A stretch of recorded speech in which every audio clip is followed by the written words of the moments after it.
अस्सलाम वालेकुम viewers, I am advocate Hasan Mahmood Bhutta. आज की ये वीडियो आप लोगों की रिक्वेस्ट पे बनाई जा रही है। आप में से बहुत सारे लोगों ने मुझे ये कहा कि सर ये बताएं कि ADIB का पेपर जो होना है उसको क्रैक किस तरह से किया जा सकता है, उसमें पास किस तरह से हुआ जा सकता है। सर वो इम्पॉर्टेंट टिप्स बताएं जिनकी वजह से हम ये पेपर क्लियर कर सकते हैं। तो व्यूवर्स, ये वीडियो स्पेशली आप व्यूवर्स की, आप दोस्तों की, आप स्टूडेंट्स की रिक्वेस्ट पे है ताकि आपको मैं अच्छे तरीके से इसमें गाइड कर सकूं। और अच्छी गाइडलाइन जब आपको मिलेगी तो आप उस हिसाब से प्रिपरेशन भी करेंगे और इंशाल्लाह ताला ADIB का पेपर भी क्लियर कर लेंगे। आज मैं क्राइटेरिया के ऊपर बात नहीं करूंगा, आज मैं ये नहीं बात करूंगा कि क्वालिफ़िकेशन क्या होनी चाहिए और बाकी सारी बातें। आज स्पेसिफ़िकली इसकी प्रिपरेशन के हवाले से बात होगी, इसके ऊपर ये बात होगी कि आप किस तरह से इस पेपर को बआसानी क्लियर कर सकते हैं। तो व्यूवर, इसका जो मेरिट है, पहली बात तो ये है कि FPSC कभी भी मेरिट जो है वो डिस्क्लोज़ नहीं करती। और दूसरी चीज़ इसमें यह है कि FPSC जब मेरिट डिस्क्लोज़ नहीं करती तो हम लोगों तक अक्सर किसी न किसी ज़रायों से ये ख़बर आती है कि जी जो मेरिट है वो अराउंड 80-85 के करीब जो है वो फॉल करता है। अगर आपके 85 या 80 आउट ऑफ 100 हैं तो आप बआसानी ADIB का पेपर जो है वो क्लियर कर सकते हैं, या कोई भी और FPSC का एग्ज़ाम जो है। इसमें मैं आपको एक चीज़ ये बताता चलूँ कि व्यूवर्स, इसमें एक बड़ी इंपॉर्टेंट बात है, वो ये है कि आपको सारे सवाल अटैम्प्ट करने हैं। ठीक है, 100 मार्क्स का आपका स्क्रीनिंग होगा तो आपने 100 में से 100 क्वेश्चंस आपने अटैम्प्ट करने हैं। इसमें आपने कोई क्वेश्चन छोड़ना नहीं है। उसका एक मेन रीज़न है और वो ये है कि आपको इस पेपर में आपकी नेगेटिव मार्किंग नहीं होगी। लेट सपोज़ अगर आपकी नेगेटिव मार्किंग नहीं है तो आपको 100 में से 100 करने हैं, चाहे आपको आते हैं या नहीं आते, जो भी है आपने उनको अटेम्प्ट करना है। कोई भी क्वेश्चन आपने नहीं छोड़ना। अच्छा जी, हम लोग आ जाते हैं पेपर पैटर्न की तरफ। पेपर पैटर्न मैंने पहले भी कई वीडियोस में बताया, मैं दोबारा से दोहरा देता हूँ। 20 मार्क्स की आपकी इंग्लिश है, 20 मार्क्स का आपका मैथ आएगा। ठीक है, और बेसिकली दो पार्ट्स होंगे। एक आपका पार्ट 1 होगा जिसके अंदर आपका इंग्लिश होगा। ठीक है, उसको क्लियर करना ज़रूरी है। 20 में से आपने 10 मार्क्स जो हैं वो 10 आपने कम से कम ठीक करने हैं ताकि आप बआसानी इसमें क्लियर हो सकें। सेकंड जो है वो 80 मार्क्स का पोर्शन होगा जिसमें 20 मार्क्स की आपकी मैथ आएगी, बाकी आपका जनरल नॉलेज आएगा, इसके साथ जो है एवरीडे साइंस आएगी, साथ ही साथ आपके करंट अफेयर्स आएंगे लास्ट 2 ईयर्स के। इसमें आपके नेशनल और इंटरनेशनल लेवल के जो हैं करंट अफेयर्स वो आपके शामिल किए जाएंगे। व्यूवर्स, इसके लिए मैं आपको ये बताता चलूँ कि इंग्लिश के हवाले से तो मैंने पहले भी बात की थी। एक और डिटेल्ड वीडियो दोबारा से मैं बना दूंगा कि इंग्लिश के पेपर को आप अच्छे तरीके से ADIB का जो इंग्लिश का पोर्शन है उसको आप किस तरह से क्लियर कर सकते हैं। आज हम बात करते हैं सेकेंड पोर्शन पे जो कि पार्ट 2 है, 80 मार्क्स का है। तो मैथमेटिक्स के हवाले से आप में से बहुत सारे दोस्तों ने पूछा कि जी हम इसको सर बताएं किस तरह से क्लियर करें। तो जी पहली चीज़ ये है, मैथमेटिक्स के लिए आपने मैथमेटिक्स की जो बेसिक्स हैं उसको आप अच्छे तरीके से तैयार करें। आपको बेसिक, आपको रेशो का पता होना चाहिए, प्रपोर्शन का पता होना चाहिए, थोड़ा बहुत अलजबरा की सेंस होनी चाहिए, ज्योमेट्री की सेंस होनी चाहिए। बेसिक जो आपके क्वेश्चंस हैं जिसमें आपके मल्टीप्लिकेशन है, एडिशन है, सब्ट्रैक्शन है, डिवीजन है, इन सब चीज़ों का आपको पता होना चाहिए कि ये सवाल किस तरह से करते हैं, क्या इनकी टेक्निक्स हैं।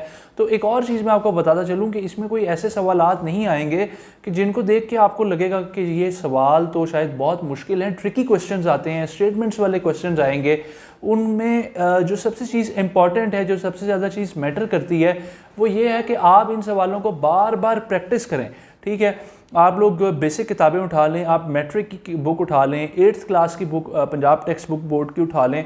उसमें से जो बेसिक मैथ के क्वेश्चन हैं, अलजबरा के सवाल हैं, परसेंटेज है, रेशो है, प्रपोर्शन है, एडिशन है, सब्ट्रैक्शन है, डिवीजन है, मल्टीप्लिकेशन है, इनको बार बार करें। यूट्यूब पे बेशुमार वीडियोस पड़ी हुई हैं, आप मैथ के लेक्चर्स को सुने। गूगल के ऊपर जाके आप लोग बड़ी अच्छी अच्छी वेबसाइट्स हैं, गोरों ने बनाई हुई हैं, उन वेबसाइट्स को यूज़ करें बजाय कि गूगल के ऊपर फजूल किस्म की सर्चेस करने से। बेहतर है कि आप वो सर्च करें जिससे आपको भी फ़ायदा हो और आपके फैमिली मेम्बर्स को भी इसका फ़ायदा हो। तो व्यूवर्स, इसमें यह है कि आप लोग गोरों की वेबसाइट पे जाएं। आप लोग, कुछ हमारे पाकिस्तानी लोग हैं, उन्होंने भी बहुत अच्छा काम किया हुआ है, इंडियंस ने बड़ा अच्छा काम किया हुआ है। इनकी वेबसाइट पे जाके उन सवालों को देखें, उन सवालों की प्रैक्टिस करें, उनको समझें, उनको टाइम दें। तो ये था जी मैथ के पोर्शन को क्लियर करने का तरीका। लेट सपोज 20 मार्क्स की मैथ है, 20 में से आपको 8 सवाल आते हैं, 10 सवाल आते हैं या 12 सवाल आते हैं, करके आपने 20 आने हैं।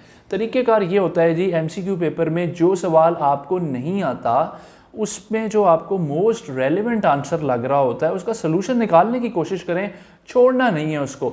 जब आप उसका सलूशन निकालने की कोशिश करेंगे तो कोई भी जो सबसे मोस्ट नियरेस्ट आंसर आएगा वो अक्सर औकात जो है करेक्ट ऑप्शन भी होती है। ये है जी मैथ के पोर्शन का ट्रिक है, ठीक है। सेकंड चीज़ हम आ जाते हैं जी आपकी एवरीडे साइंस के ऊपर। एवरीडे साइंस की तैयारी कहाँ से की जाए? एडवांस पब्लिशर के मॉडल पेपर्स हैं, उनको अच्छे तरीके से पढ़ें, उसमें से एवरीडे साइंस के सवालात पढ़ें। पाक MCQs वेबसाइट को विजिट करें, वहाँ पे बड़ा अच्छा एवरीडे साइंस का मटेरियल पड़ा हुआ है, उसको आप पढ़ें। इसके अलावा कुछ इंडियन वेबसाइट्स हैं, उसके ऊपर एवरीडे साइंस के सवालात को पढ़ें। अगर टेक्स्ट बुक रीड करना चाहते हैं तो मैट्रिक की बायो फिजिक्स केमिस्ट्री के जो बेसिकली MCQs हैं, आपने उनको अच्छे तरीके से पढ़ लेना है, याद कर लेना है, ताकि वो आपको अच्छे तरीके से मेमोराइज हो जाएं और आप उसको पेपर में क्लियर कर लें। ध्यान में रखिएगा, आपसे MPhil लेवल के, मास्टर्स लेवल के, PhD लेवल के सवालात एवरीडे साइंस के नहीं पूछे जाएंगे, बेसिक क्वेश्चंस पूछे जाएंगे। गैलेक्सी का पता होना चाहिए आपको, प्लैनेट्स का पता होना चाहिए, ब्लैक होल का पता होना चाहिए, ठीक है। वाइटामिन्स के बारे में इंफॉर्मेशन होनी चाहिए, इस टाइप की जो इनके क्या क्या यूजेस होते हैं। और इसके अलावा प्लांट्स का, सेल्स का, ये बायोलॉजी के अंदर आपकी ये चीज़ें कवर अप होती हैं। तो इन सब चीज़ों का बेसिक नॉलेज आपके पास होना चाहिए। बीमारियों का, डिजीज़ का आपको पता होना चाहिए। इसके साथ साथ मैं आपको ये बताता चलूँ कि नेक्स्ट जो आपका पोर्शन आएगा वो आएगा जी जनरल नॉलेज का। जनरल नॉलेज का हवाले से बहुत सारे लोग कंफ्यूज हैं कि सर जनरल नॉलेज की तैयारी किस तरह से करें।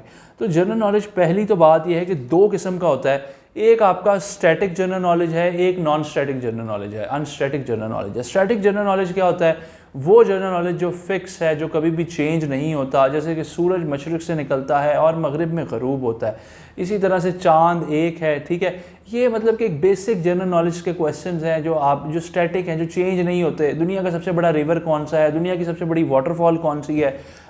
डेड सी की कितनी जो है वो डेप्थ है? और इसके अलावा जो है माउंटेन्स कौन कौन से हैं, पासिस कौन कौन से हैं, ठीक है, करेंसीज कौन कौन सी हैं।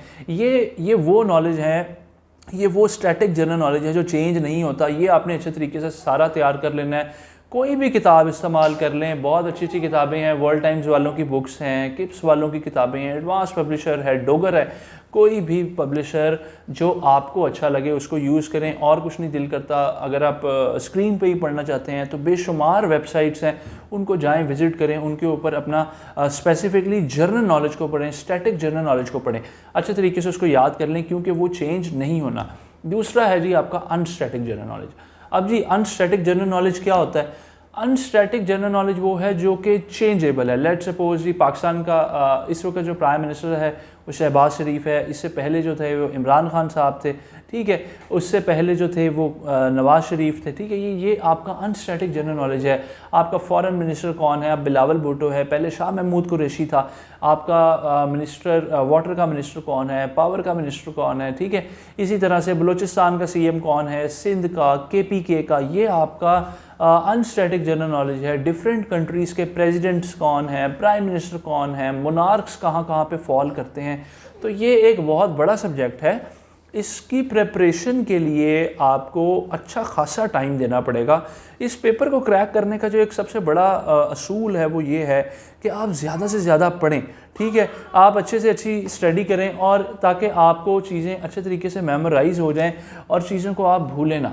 तो इसमें एक और चीज़ ये है कि आपने क्वेश्चन सारे के सारे अटैम्प्ट करने हैं, मोस्ट रेलिवेंट आंसर्स। अच्छा, एक और चीज़ GK के हवाले से मैं आपको बताता चलूँ, अगर आपने एक क्वेश्चन एग्जाम में पढ़ा है, आपको उसका आंसर नहीं पता, लेकिन आपको लग रहा है कि जी ABCD में से फॉर एग्जांपल इसका आंसर C है, तो आपने उसको 2 बार और पढ़ना है। आपने उस क्वेश्चन को मिनिमम 3 दफ़ा पढ़ना है। 3 दफ़ा पढ़ने के बाद जो आंसर आपको लगे कि यही होगा, मोस्ट ऑफ द टाइम 90% जो है वही आंसर होता है, क्योंकि आपके सबकॉन्शियस में वो आंसर सेव हुआ होता है, आपको खुद को भी नहीं पता होता। क्योंकि MCQs देखें, इसमें ये नहीं है आपने 10,000 MCQ करने हैं, 20,000 MCQ करने हैं, 50,000 MCQ करने हैं, लातादाद MCQs हैं, लातादाद किस्म का जनरल नॉलेज है, ठीक है।